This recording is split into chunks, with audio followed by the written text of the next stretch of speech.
अस्सलाम वालेकुम जी, सब ਦਾ ਵਾਮ ਵੈਲਕਮ।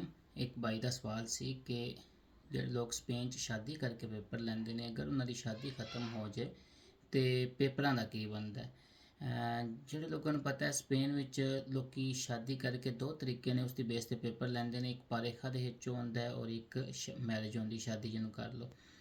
ਸ਼ਾਦੀ ਦਾ ਕਿਉਂਕਿ ਲੰਮਾ ਪ੍ਰੋਸੈਸ ਹੁੰਦਾ ਹੈ, ਫਿਰ ਬਾਅਦ ਲੋਕ ਜਿਹੜੇ ਨੇ ਸ਼ਾਰਟਕਟ ਵਾਸਤੇ ਪਰੇਖਾ ਦੇ ਵਿੱਚੋਂ ਕਰਦੇ ਨੇ। ਪਰੇਖਾ ਦੇ ਵਿੱਚੋਂ ਜਿੰਨਾ ਜਲਦੀ ਹੁੰਦਾ ਹੈ ਉਨਾ ਤਰੋੜਨਾ ਵੀ ਸੌਖਾ ਹੁੰਦਾ ਹੈ। ਇਹਦੀਆਂ ਤਰੋੜਨ ਦੀਆਂ ਕਿਸਮਾਂ ਵਿੱਚ ਹੈ ਕਿ ਜਾਂ ਤਾਂ ਬੰਦਾ ਇਕੱਠਾ ਰਹਿੰਦਾ ਪਿਆ, ਉਹ ਛੱਡ ਕੇ ਸੂਬਾ ਦੂਜੇ ਸੂਬੇ ਚਲਾ ਜਾਏ ਤਾਂ ਵੀ ਆਟੋਮੈਟਿਕਲੀ ਟੁੱਟ ਜਾਂਦਾ ਹੈ।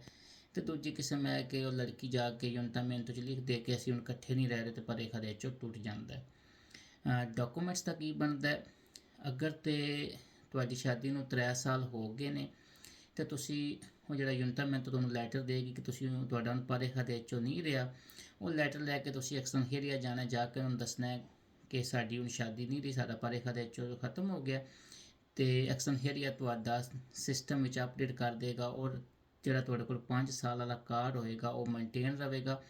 ਉਹ ਜਦੋਂ ਬਾਅਦ ਵਿੱਚ ਤੁਸੀਂ 5 ਸਾਲ ਬਾਅਦ ਪੇਪਰ ਰਿਨਿਊ ਕਰਵਾਉਣ ਜਾਓਗੇ ਅਤੇ ਉਹ ਤੁਹਾਡਾ ਕਾਰਡ ਤੁਹਾਨੂੰ ਨਾਰਮਲ ਪਰਮਾਨੈਂਟ ਦੇ ਦਿੱਤਾ ਜਾਏਗਾ। ਲੇਕਿਨ ਐਕਸਟranjeria 'ਚ ਲਾਜ਼ਮੀ ਦੱਸਣਾ। ਬਾਅਦ ਲੋਕ ਬੜੀ ਵੱਡੀ ਗਲਤੀ ਕਰਦੇ ਨੇ, ਐਕਸਟranjeria ਜਾ ਕੇ ਦੱਸਦੇ ਨਹੀਂ ਹੈ ਔਰ ਰਿਨਿਊ ਦੇ ਟਾਈਮ ਉਹਨਾਂ ਵਾਸਤੇ ਮਸਲੇ ਬਣਦੇ ਨੇ।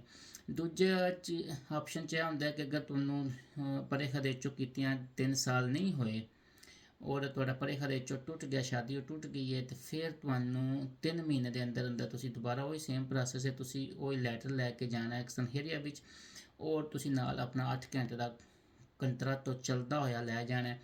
ਨਹੀਂ ਚੱਲਦਾ ਤਾਂ ਚੱਲਦਾ ਜ਼ਿਆਦਾ ਬਿਹਤਰ ਹੁੰਦਾ, ਦੂਸਰੀ ਨਿਸਬਤ ਹੈ। ਅਤੇ ਉਹ ਐਕਸਟranjeria ਮਹੀਨੇ 1.5 ਮਹੀਨੇ ਦੇ ਪ੍ਰੋਸੈਸ ਤੋਂ ਬਾਅਦ ਤੁਹਾਨੂੰ ਅੱਗੇ 2 ਸਾਲ ਦਾ ਕਾਰਡ ਦਿੰਦੇ ਸੀ ਤੁਹਾਡੇ ਨਾਂ ਦਾ ਜ਼ਾਤੀ, ਹੁਣ 4 ਸਾਲ ਦਾ ਕਾਰਡ ਦੇ ਦੇਣੇ ਹੈ ਅਤੇ ਉਹ ਤੁਹਾਨੂੰ ਦੇ ਦੇਣਗੇ। ਉਹਦੇ ਵਿੱਚ ਵੀ ਹੈ ਜਦੋਂ ਟੋਟਲ ਤੁਹਾਨੂੰ ਸਪੇਨ 'ਚ 5 ਸਾਲ ਹੋਣਗੇ ਤੁਸੀਂ ਪਰਮਾਨੈਂਟ ਕਾਰਡ ਅਪਲਾਈ ਕਰ ਲਓਗੇ। ਬਹੁਤ ਸ਼ੁਕਰੀਆ।